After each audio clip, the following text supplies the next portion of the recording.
Yo, partnership alert, partnership alert, partnership alert. Living Corporate has a partnership with LinkedIn Learning, an American massive open online course provider that provides video courses taught by industry experts across a wide array of subjects. Now, the partnership is because Living Corporate has courses on LinkedIn Learning focused on diversity, equity, inclusion for leaders, career professionals, and anyone really looking to upskill themselves and be better allies. So make sure you check out our courses on LinkedIn Learning by clicking the link in the show notes. And let's just say you don't want to do that. When you go to LinkedIn Learning on LinkedIn, search Living Corporate. We'll be right there. All right? Peace. Hi, my name is Vonda Page, and welcome to the group chat Radical Change with Vonda Page. I am super excited to be here with you today and to kick off a four-part series that I specifically want to dig into talking about Black History Month. And, not talking about Black History Month from the standpoint of, quotes and all of that. But I really want to talk about Black History Month from the standpoint of corporate America, from the standpoint of media, from the standpoint of these workplaces, right? And really from the standpoint of leadership. So, we are 3 days away from seeing what this year's Black History Month, I don't even know what to call them. I don't know if we want to call them advertisements. I don't know if we want to call them um, token appreciation. I don't even know what we want to call them, but we're going to have a whole conversation over the next 4 weeks, and we are going to actually talk about it. One of the things that I think about really, when it comes to how corporate America seems to treat and handle Black History Month is almost like they do everything else, right?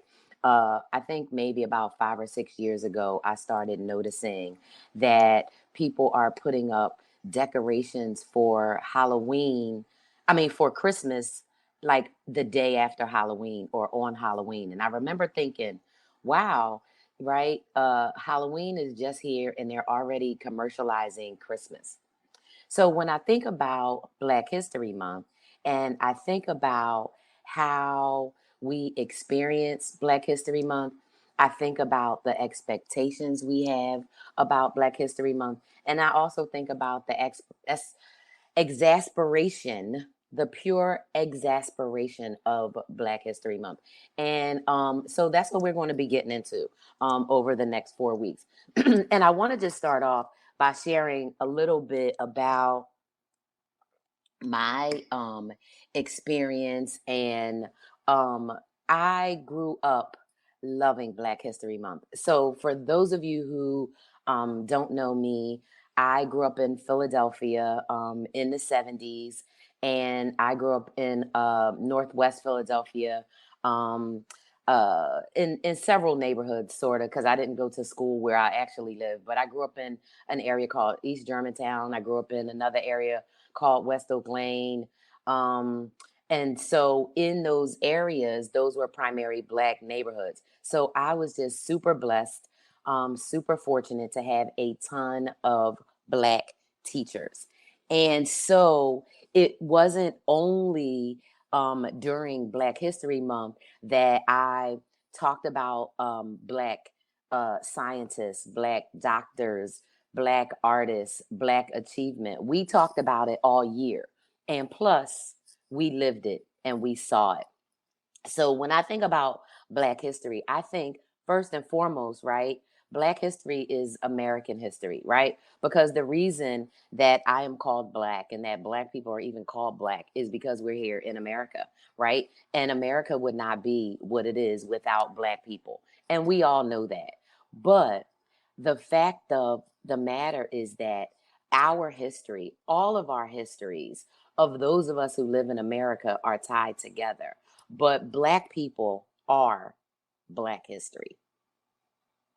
Black people are Black history. So when I think about, like I said, growing up in Philadelphia, having Black teachers, being around Black doctors, dentists, lawyers, seeing Black people, it was an extra bonus in February that we would get to dig into history and accomplishments of people that we didn't really know about.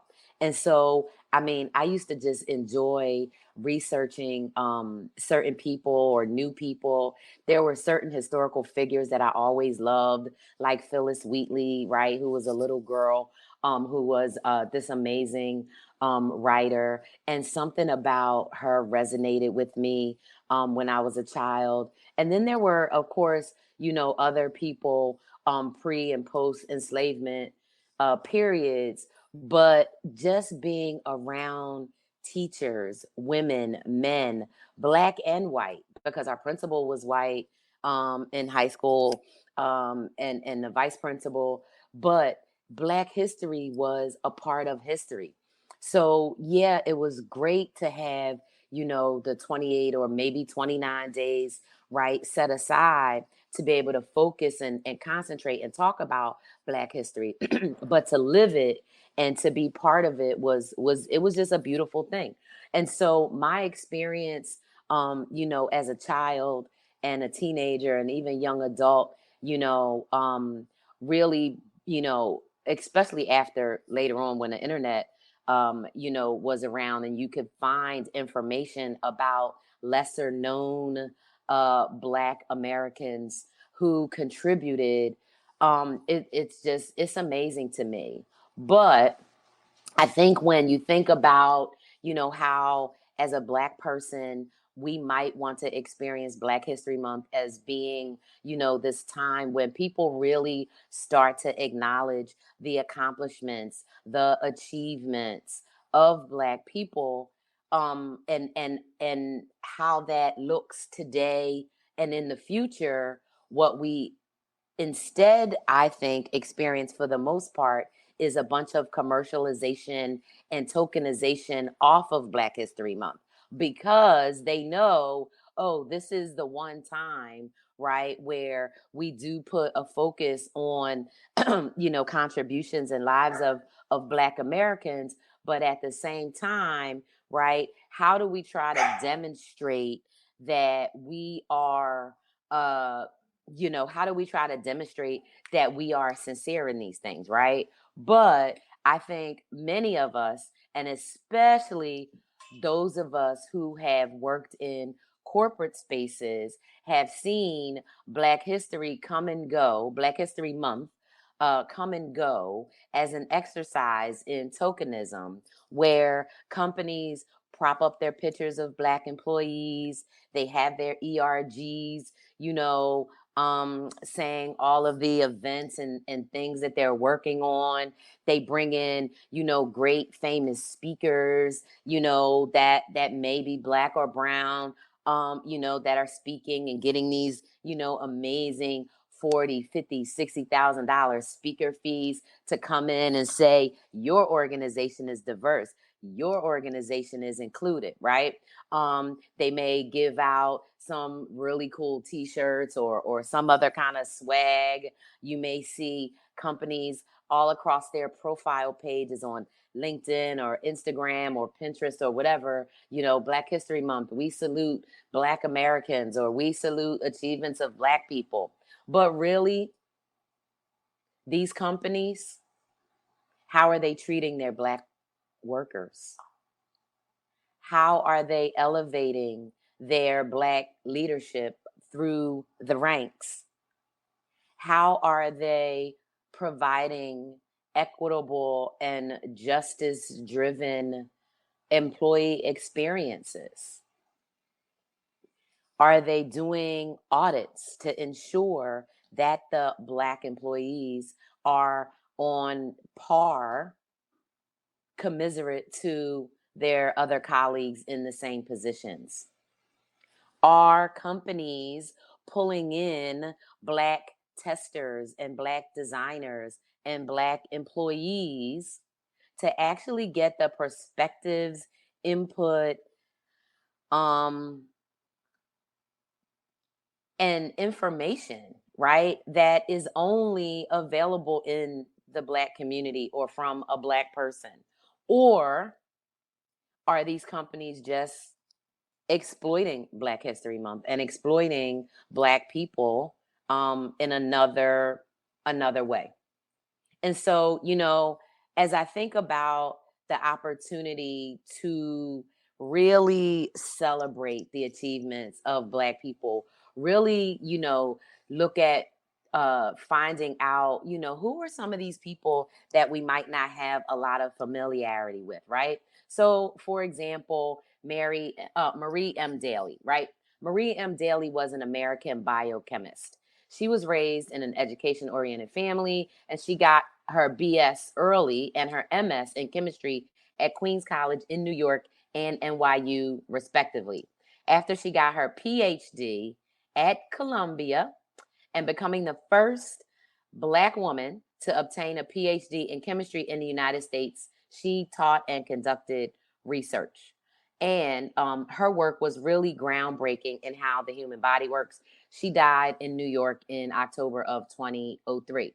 Now, for me, right, being a technologist, being a person who, has worked in technology and who's always just had a love of science and facts and information, I love learning and knowing about the contributions of Black people, especially Black women in STEM fields. And so I'm going to be, focusing specifically on Black women in those fields and just sharing some information periodically over the next a month or so, definitely all through October, around different Black women in STEM. Because one of the things that is really important is that we really need to highlight the contributions of people who do not get highlighted. When I think a lot about, uh, you know, social media platforms, or I think about any of the media platforms, and you look at the voices, right, who get amplified, and you look at those voices who get elevated.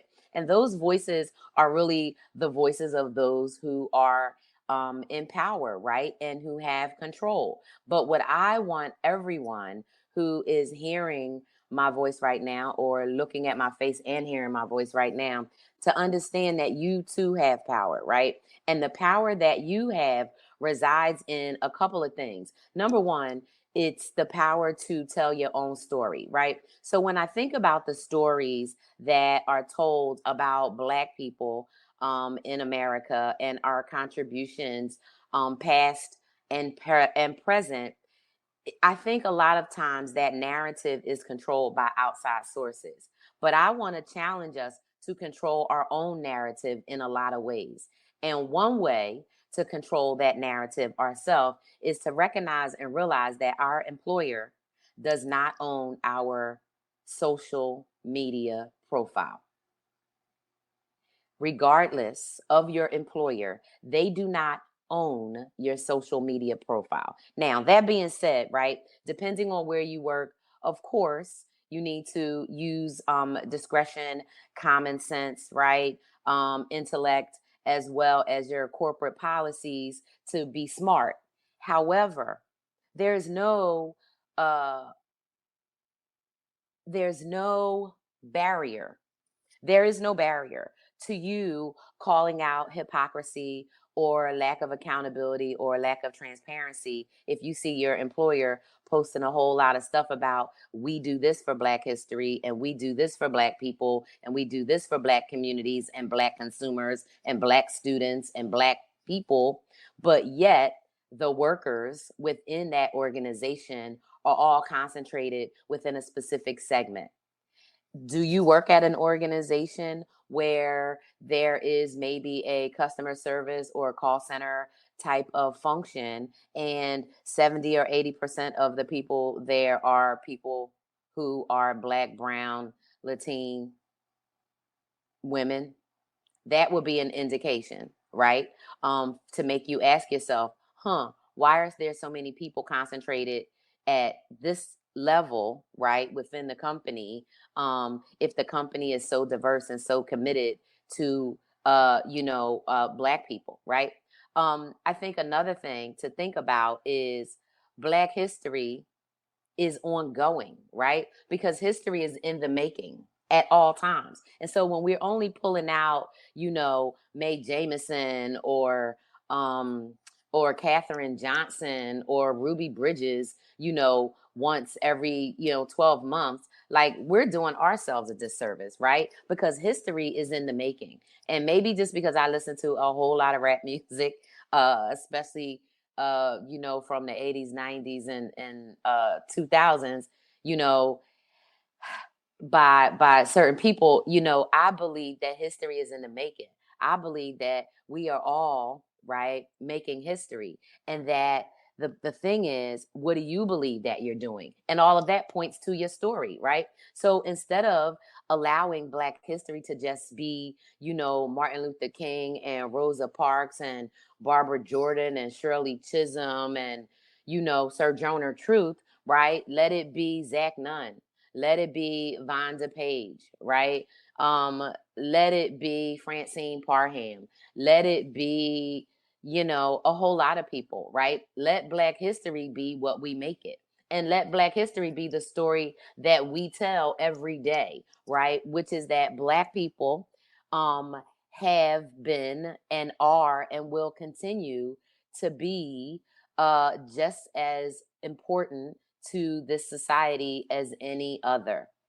But we have also had a very unique and very difficult experience for more than 400 years, which this country, the United States of America, has never atoned for, right? Not in writing, not in reparations, not in anything. And so that is the work, right, that still needs to happen. And I think that that needs to be the experience that we talk about when we talk about Black history. So when we think about the experience, right, the expectation and exasperations, the experience, we can shape this experience. We can tell the experience. We can tell our story. And we don't have to be Tyler Perry or Shonda Rhimes, to do that, right? You can tell your story, and you can tell your story through social media. There are so many amazing people on social media, and I don't consider myself one of the amazing people on social media, but who are awesome at writing and blogging and speaking and making concise and crystal clear, beautiful points about a myriad of topics. Those are the people that are making Black history, right? And so, one way that a person who considers themselves, an ally, or a person who wants to amplify Black voices is to do that, right? So while it's definitely important to talk about the accomplishments, of Alice Walker and Bessie Coleman and Mary Jackson, right? It's also to like elevate people like Madison Butler and her work that she is doing in such a bold and brilliant way. I mean, whew, if you're not following her, you are missing out on hearing a voice that is so sharply clear. Like, I just dream of being able to write in this way and position things like that. I don't have to, because Madison got that. And every time she does one that I hopefully see and don't miss too many, I get to elevate and amplify it. Well, in 30 years from now, I can't even imagine, right, what the voice of Madison Butler, how that echo and that reverberation is going to look 30 years from now. Yeah, I'm going to be 84 years old, but I'm going to be like, I remember that Madison Butler on LinkedIn getting hate responses from people who are mad that she was saying, yeah, workplaces, you need to call out white supremacist behavior, you need to call out your anti trans behavior, and all of your bad behavior. I can't wait, right? So she's making Black history now. That's just one example, right? And so I think that we can, I don't like to say should, that's a word I'm working on removing from my vocabulary, because that root word should, what we should do, that word is rooted in that whole colonizer mindset. And that's something that I'm working on removing from myself.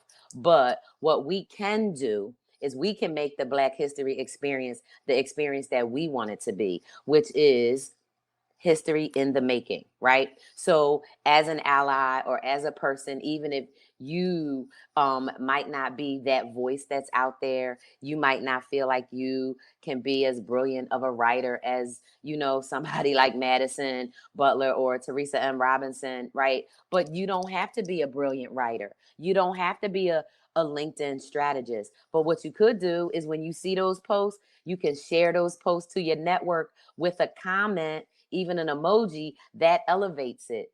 And then guess what? You're making part of history. You're contributing to Black history, right? So if we think back to what Harriet Tubman was doing, what Sojourner Truth was doing, what Zora Neale Hurston was writing about, what Maya Angelou was singing and writing about and talking about and standing up about and protesting about, right? I mean, any of these people, right? What was Richard Pryor talking about in his comedy? What was Red Fox talking about? So, Black history, right? We're living out Black history and we're making Black history. Black history is a continuum, right? Just like life. And I think that if we think about it that way, I'm going to think about it that way for myself. I'm going to try to see if that helps to remove this tokenistic sort of feel or framework that I get as these, few days before the start of Black History Month begins, right? And I think about that. Fortunately for me, I don't work in corporate America, right? I work for myself. And so when I think about how I'm going to celebrate Black History Month or the experience, I'm just going to keep on making history. I'm going to highlight stories of Black women, of Black people who I think need to be highlighted, but in terms of what that means to me. And the other thing is when it comes to your story, you get to choose the meaning that things have in your own life. One of the things that I'm learning, and I think I've told people, I am so much of a learner. Like I love learning. I think learning is my superpower. And sometimes I think, I learn too much because I am really a very literal person. So one of the things I take literal is when you know better, you do better, right? And so I think about that. So every time I learn something, there is this compelled nature in me to take action and to do something. And sometimes that action is sharing information. Sometimes that action is holding a person or an organization or an entity or an app, to accountability. And when those times happen, they're not always comfortable. They don't feel good. But nothing extraordinary happens when you stay in your comfort zone. Nothing amazing happens when you stay safe and play it safe. And when you get that, people experience it in different ways, but you get that either heavy feeling in your chest, or your heart beats really fast, or maybe your neck and your throat get hot, or maybe your temples, start to get hot. Maybe your hands get cold. Maybe your breath gets short. Maybe your mouth gets dry. When any of those things happen, that's okay. That's your body, number one, telling you you're alive, but it's giving you signals and it's telling you to tune into those signals. Now, those signals, are going to vary depending on what you are experiencing at the time, but you get to choose how to respond. So when I think about Black History Month and I think about the expected tokenization, like I can't wait to see, not I can't wait to see, because I don't really want to see it. But for example, right, all of these companies in 2021 who won these amazing awards for best place to work or best place for diversity or best place for this, right?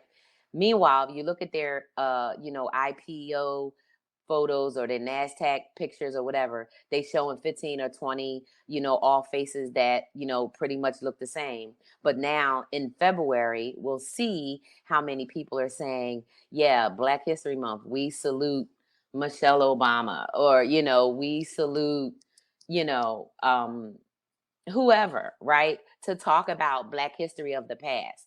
What I want to see, what I hope to see, and what I expect to see, especially since 2020. I mean, I really expect this time, I expect to see people talking about what they are doing. What they are doing now that is history in the making, and what is something that we're going to see 10, 20, 15, 30 years from now, and we'll get to say, wow, yeah, company ABC XYZ really was doing something back in 2022 for Black History Month. So here's what I am expecting. I am expecting the big brands out here, the super big brands, to be plastering up, these amazingly beautiful, heartfelt stories, right? Where they're showing Black people doing everyday stuff, living life like we like to do, but trying to demonstrate ways that are showing that they have a particular affinity, interest, or concern about us.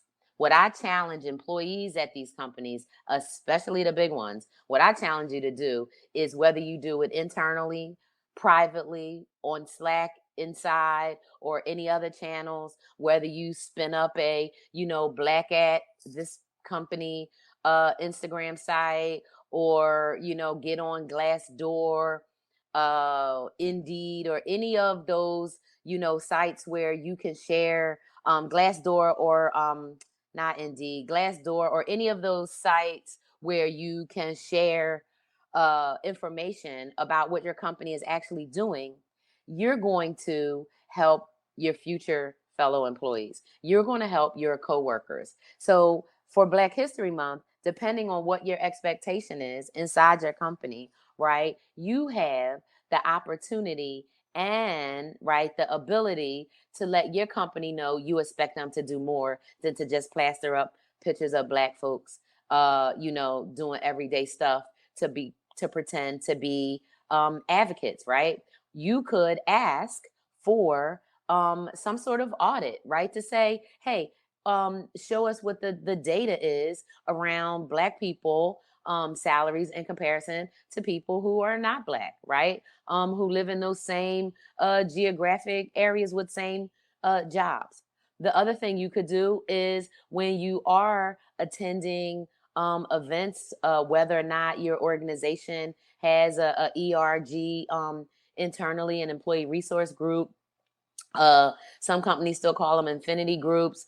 Eventually one day, when the companies get it figured out, you realize you don't need these groups to form in this way, because you really need to have an intersectional approach to inclusion. But folks ain't really ready for those conversations. That's why they don't like the conversation and conversations happening, out here on LinkedIn, right? And the conversations happening in the equity spaces that the Black and brown, Latin, indigenous people are having out here, that are in the DEI and belonging space.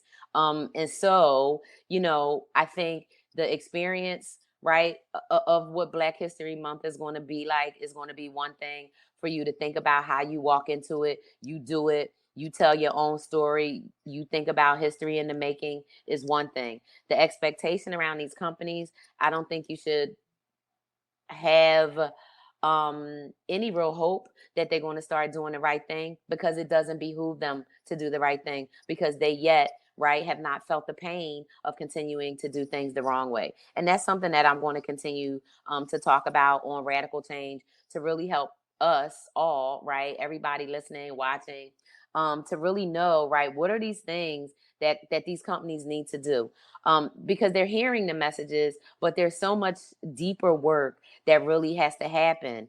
And a lot of it is really around engaging with people that they don't want to engage with, right? Because they don't look like the way they want to people to look, and they're not using the comfortable language that they want to hear, right? Because they're saying words like, check your privilege, and I'm sorry, but this is racist, not sorry, or whatever. And so there's a real struggle there. But the expectation, should be low. I'm sure there'll be some beautiful Black History Month commercials and gear, but take it as what it is, right? It's propaganda, it's messaging, it's distraction, right? From the real deal. The real question is, how are people being treated in these workplaces and spaces? What is the accountability, right? From the standpoint of what is the model of accountability and how is it being implemented, right? Does the board of directors know about all of the issues and problems? Have they really heard from employees of diverse backgrounds? One thing I learned maybe last week or 2 weeks ago.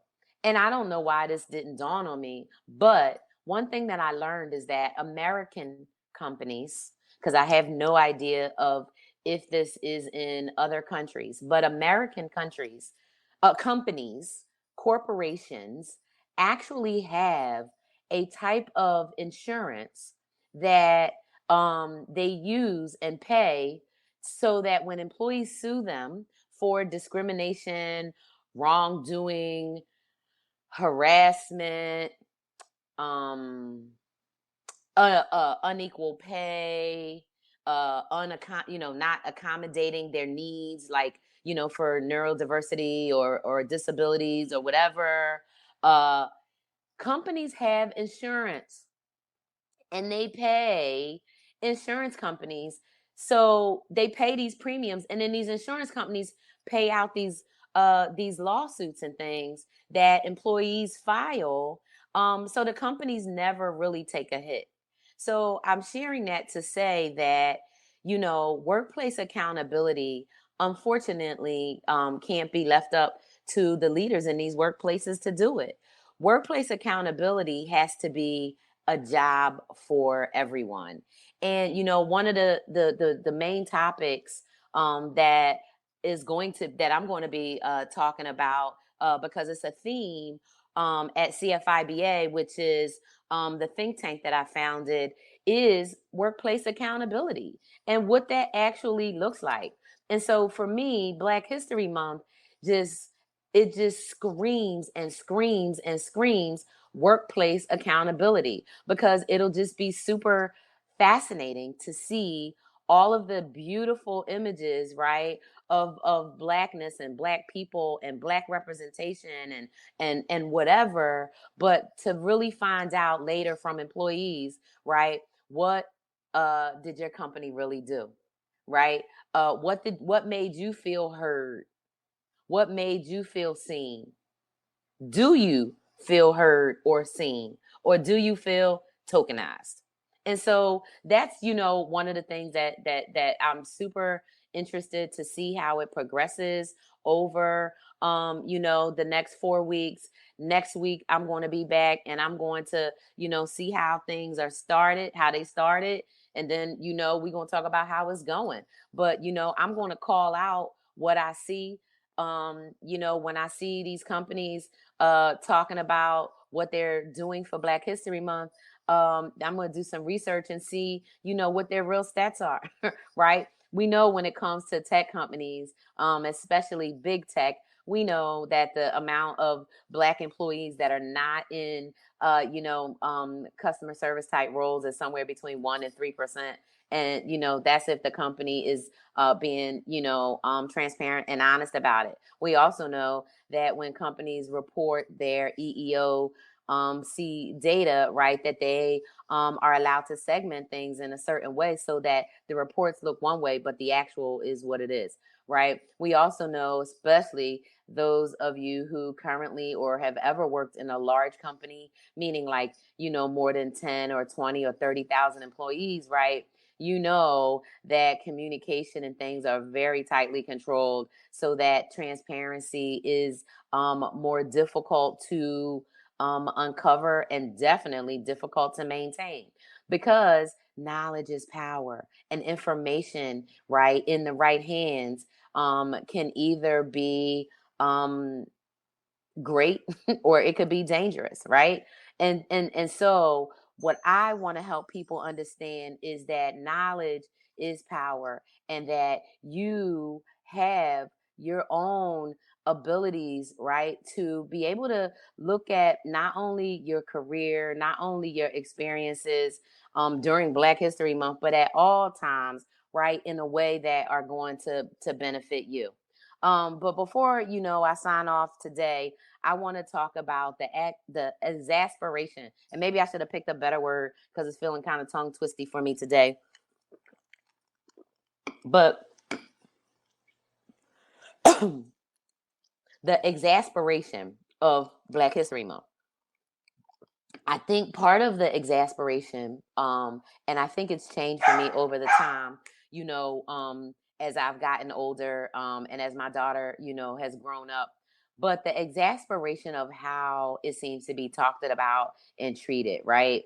Whether it's people in your professional circles, whether it's people in your personal life, whether it's how you see it portrayed in the media, right? And in other places. I think the thing is, it's easy to be overwhelmed, right? It's easy to become exasperated because of a lot of different things, right? Whether you are talking about documentaries and things showing up on your feed and Netflix, or stories coming up specifically in other feeds, or music on Spotify, right? These things might trigger some uncomfortable feelings. And when that happens, just know that that's okay. And also know that when you do have, uncomfortable feelings, sometimes they could be related to some unresolved or previous trauma. I think Black History Month can be exasperating because I think there are a lot of traumatizing aspects to it. One is, people showing pictures, even if it's artwork or sharing stories, right? From times when Black people were enslaved in this country. Watching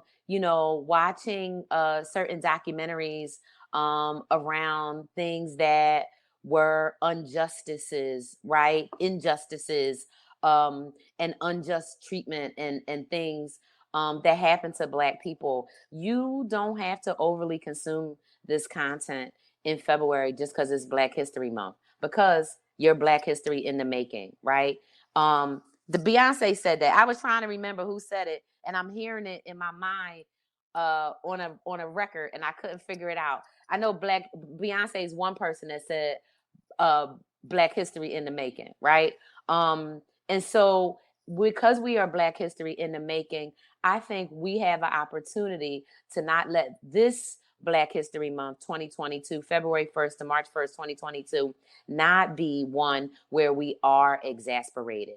I think we can make this Black History Month one where we are exuberant, one where we are exhilarated, and one where we are enlightened, right? And we can be enlightened around how we want to tell our stories, how we want to create Black history from February 1st forward, but not just February 1st forward, from today forward, from the minute that you hear this, from the minute that you decide and you remember, yeah, I'm Black history in the making, and you get up and you do your thing. Now, let's not for any moment, right, think that it's not important to share contributions that have been made, and how those contributions have set the table and set the foundation and the framework for a lot of things, whether we're talking math, whether we're talking science, whether we're talking art, whether we're talking music, whether we're talking instruments, architecture, right? We should share that. But also, right, let's live in that story that we need to create, right? That story, and let's engage people in that story. And let's remember that we are the authors, right, of our own stories. And let's really do that. And the story is beautiful, regardless of its trauma, its tragedy, its stress, mess, drama, right? It's beautiful and our lives are beautiful, right? And so, this Black History Month, I encourage everyone to think about Black history as history in the making. And so, with that, we're going to have another group chat, and we are going to talk about Black history even more. And I'm going to talk about what these companies are doing. So, thanks for joining, and I will see you soon.